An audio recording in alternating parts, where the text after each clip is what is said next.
Assalamualaikum warahmatullahi wabarakatuh. Tepat nulis abdi ti Yunita di kelas 10 IPS 4. Jadi abdi bade nyarita babad godog Kian Santang.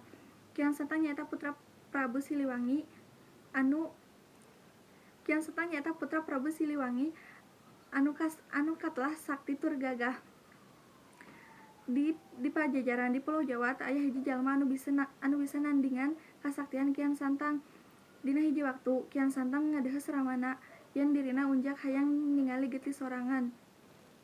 Ngadangu putrana kitu, Prabu Siliwangi geuwat nyawuran para ahli nujum menta bongbolongan sugan aya jalma anu bisa nandingan kasaktian Kian Santang. Ditanya kitu para ahli nujum ngabinge teu aya nu nembal.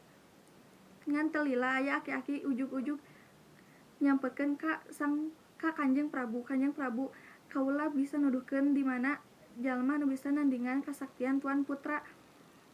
Jalmana jauh ayeuna di negeri Mekah ngaranna Baginda Ali. Sakirana saha anu bakal unggul lamun anak kaula tarung jeung Baginda Ali. Aneh pisan, samemeh ngajawab eta aki-aki geus ngaleungit duka ka mana ngileusna. Ti harita keneh Kian Santang geus teu geunah cicing yen dirina hayang geura gok patepung jeung nu ngaranna Baginda Ali hayang geura ngadu jajaten. Dina hiji waktu Kian Santang pamit ka ramana Prabu Siliwangi sejam miang ka negeri Mekah rek nepungan Baginda Ali. Sanggeus diwidian ku ramana Kian Santang langsung bae indit ka negeri Mekah leupang ngulon muru ka panon poe surup. Bubuhan jalma sakti leumpangna napak kancang nyaeta leumpang dina kulit cai. Sanggeus nepi di negeri Mekah, Kian Santang patepung jeung aki-aki nuker ngiuhan di handapeun tangkal korma. Pok Kian Santang nanya, "Cik tuduhkeun di mana ayeuna Baginda Ali?" Aki-aki eta malah melong neges-teges kanu anyar datang. "Saha ujang teh?" Pokna malah malik nanya.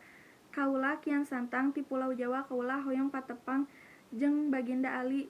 Cenah anjeunna jalma sakti, kaula dek ngadu jajaten." Ieu tuturkeun aki, cek aki-aki eta ngajak indit ti dinya. Teu lila, karek sabaraha kali lengkah aki-aki geus pok deui nyarita. Jang itek aki tinggaleun, cing pangnyokotkeun." Kian Santang geuwat balik deui rek mangnyokotkeun itekna.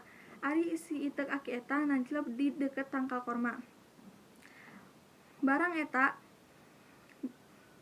itek diangkat karasa bet pageuh. Kian Santang nyebut deui beuki bedas.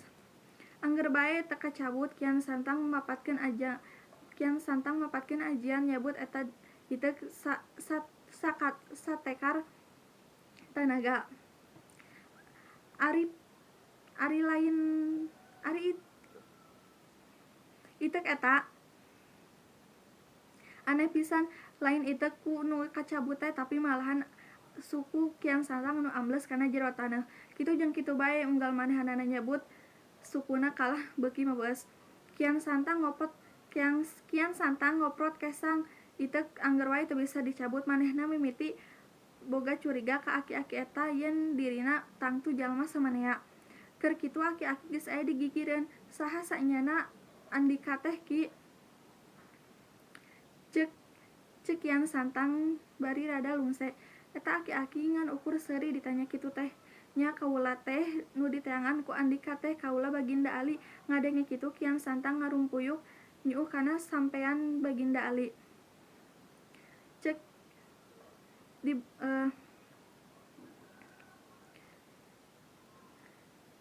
Kian Santang sadar dirina ngan ukur satungtung buuk dibandingkeun jeung elmu kawadugan Baginda Ali. "Kaula takluk sumarah diri, hoyong guguru ka Kanjeng Baginda." Yen Kian Santang kudu ngucapkeun heula sahadat ngarah asup kana agama Islam. Ti harita keneh Kian Santang asup agama Islam sarta terus guguru ngulik bag-bagan agama di negeri Mekah. Sanggeus ngarasa